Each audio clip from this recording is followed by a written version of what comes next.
My next guest was hired by Bellum for a 2-day shoot in 2017, and when he didn't get paid for months, he bought the domain name Mary Carole McDonell.com, and then he told his story to the world, and then he ended up actually getting his money. So, Aaron Cadieux, we appreciate you joining us tonight. I gotta say, I was watching your YouTube video earlier, and every time Aaron would show this woman, McDonell, you'd play like the piggy noise.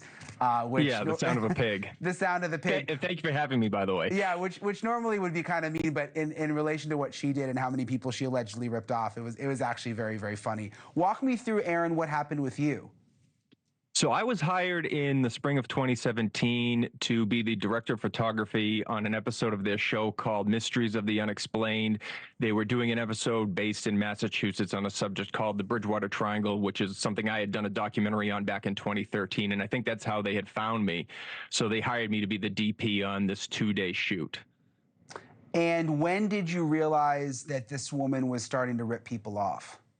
Well, it took a while because when they initially hired me, I did about $2,500 worth of work, and they paid me $500 up front, which kind of put me at ease. And there was nothing unusual about the shoot. The producer that I was working with was also a freelancer. But as the summer progressed, I wasn't able to collect the remaining $2,000 on the balance. And by the end of the summer, I had sent several emails to Bellum asking about my money, and it was always other checks in the mail or sorry for the delay, and they just kept pushing me off. So by the fall, I started to do some research on the company and found out that there were dozens, if not hundreds, of former employees and vendors like myself who had been stiffed on their money as well.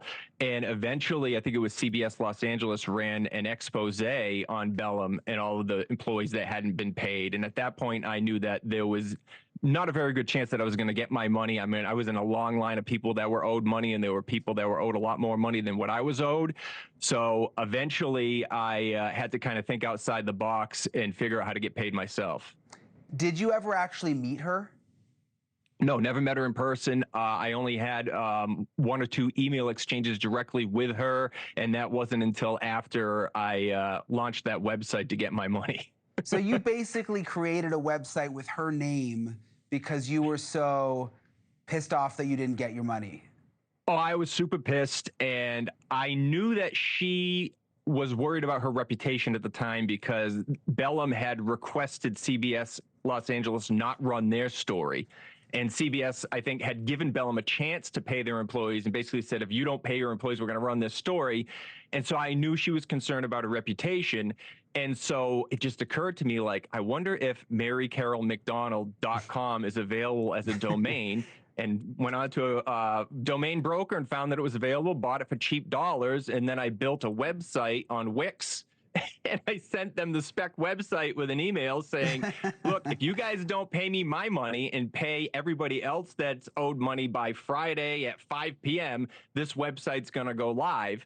And it was like 4:55 p.m. on that Friday where I got my money wired to me by Bellum. But then I was kind of like, yeah, I got my money, but there's all these hundreds of other people that are owed money and they're never going to get paid. I mean, I had taken Bellum to small claims court here in Massachusetts, and of course, they ruled in my favor, but that doesn't mean you're necessarily going to get paid. And so I was like, you know what? Screw it. I'm going live with the website anyway. And so I did. And it was like that Monday, I had gotten an email from her attorney. It was a guy named Barry Rothman, who has since passed away. But it was a very poorly written email, rife with spelling mistakes and grammatical errors, and it looked like it was written by a 6th grader. And at the time, I didn't know what else Mary Carole McDonell was into, and in retrospect, I wish I had left the website up, but I had gotten legal counsel myself, and my attorney said, you got your money. This isn't going to be worth the battle, because they threatened to sue me in court in California over the website. So I just relinquished the domain back to the internet. But I think the reason why she was so concerned about her reputation at the time was because that was when her and Barry Rothman were in the process of defrauding the Bank of California for what, a $30 million, whatever, the $15 million loan. I don't remember how much it was for, but I think she didn't want any bad press at the time because she was in the process of ripping off a bank. Thank you for watching. Subscribe below and download our NewsNation app right now on your phone, and you will get fact-based, unbiased news for all Americans.